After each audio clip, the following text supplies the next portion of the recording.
Boa tarde, pessoal. Tudo bom? Como estão as coisas por aí? Espero que vocês estejam bem. E lembre-se que essa é apenas uma fase e vai passar. Então, foca nos estudos, que esse período, apesar de complicado, de difícil em relação a todas as coisas, é bastante importante a gente continuar unido, a gente continuar estudando, esclarecendo dúvidas.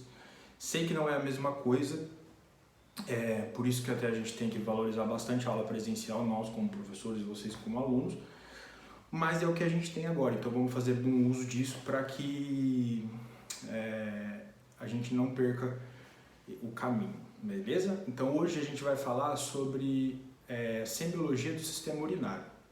Então, doenças do trato urinário acometem bastante em pequenos animais, a gente atende bastante, então vamos começar a semiologia. Então, a gente precisa, principalmente, assim como todas as outras, saber a anatomia. Então, o sistema urinário ele é composto por rins, ureteres, bexiga e uretra. Então, nada mais é do que a urina é produzida pelo rim, então, assim como vocês aprenderam lá na fisiologia. Aí ela é transportada para a bexiga através dos ureteres. A bexiga ela funciona como armazenamento, então ela guarda essa urina e ela vai ser excretada então pela uretra. Uma coisa importante a gente saber, a uretra nos machos ela é maior, então a gente tem a porção da uretra peniana. Isso faz o quê? Qual que é a diferença disso? Então as fêmeas, como ela tem a uretra menor, elas são mais acometidas por infecções bacterianas, então as cistites. Então fêmeas apresentam mais, não que o macho não possa ter, mas a fêmea tem mais cistite do que o macho. As principais queixas, então, em relação ao trato urinário, coloração diferente da urina, então ou ela está muito amarela ou ela está muito clara, sangue na urina, dificuldade de urinar, urinando muito, isso é bastante importante, então a gente chama de poliúria, quando o animal está urinando bastante, então ele está produzindo muita urina, geralmente ela está associada a doenças endócrinas ou também alterações renais.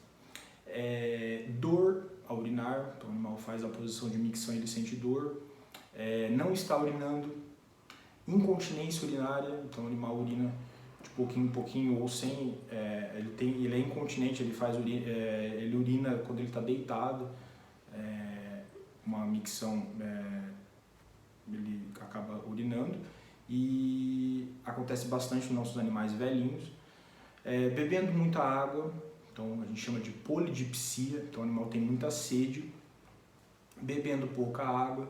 Então alguns termos utilizados, aí vocês podem olhar aí nos slides, então como esse que eu falei, polidipsia, normodipsia, lembrando que tudo que a gente pergunta tem que ser anotado na ficha, então tá bebendo água normal, bacana, normodipsia, tá urinando normal, normoúria, tá urinando muito, poliúria, estrangúria, esforço para urinar, então por exemplo o gato, ele vai lá na caixa de areia e ele faz muita força, então isso é bastante importante também.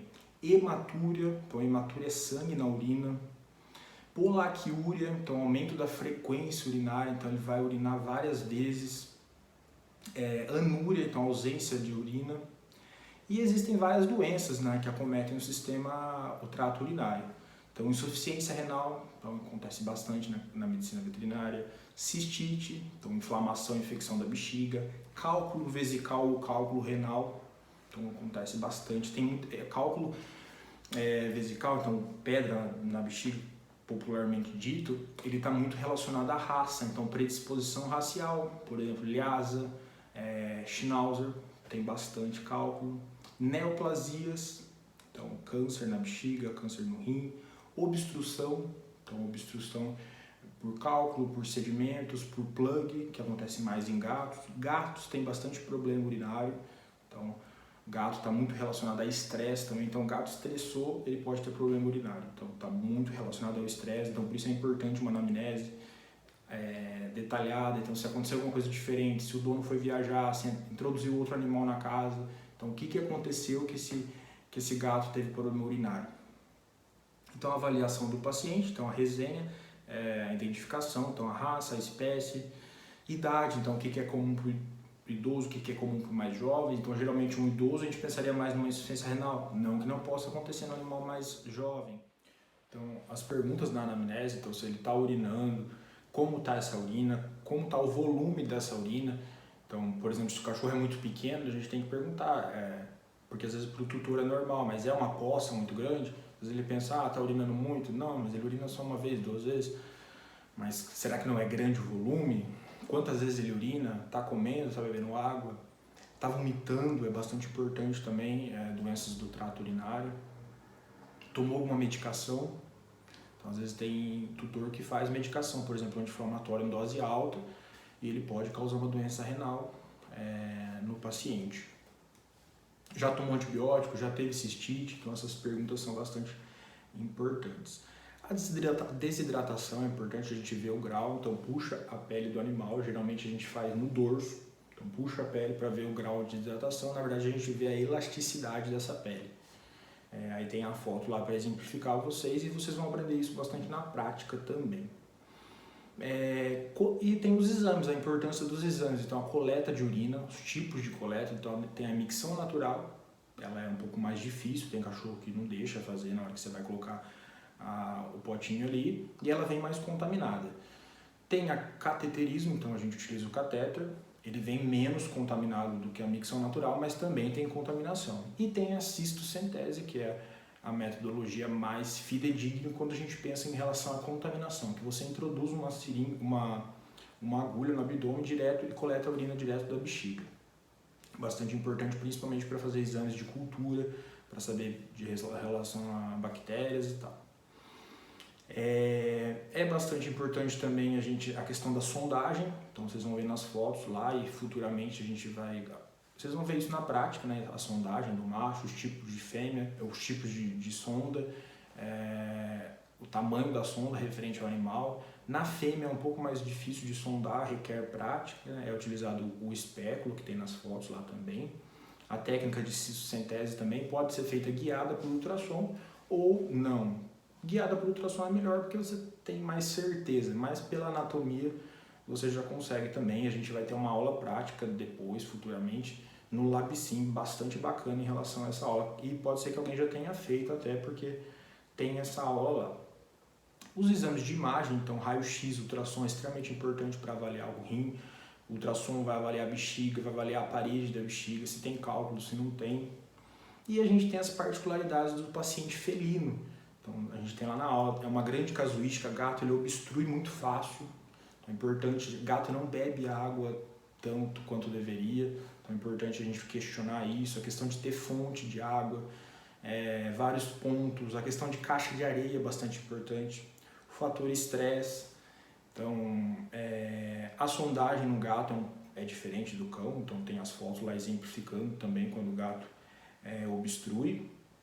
O paciente tem que ser anestesiado para sondar, né? E a gente fixa essa sonda. Então a casuística é bastante grande de gato obstruído. Então um gato que chega doente para a gente no hospital, numa clínica, a gente tem que sempre ter esse diferencial, doenças do trato urinário. Então se ele está urinando, a gente palpa a bexiga dele, a gente consegue sentir quando ela está bem aumentada.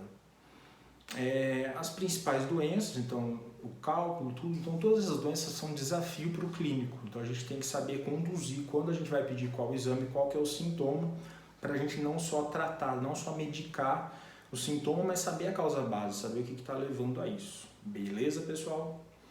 Brigadão.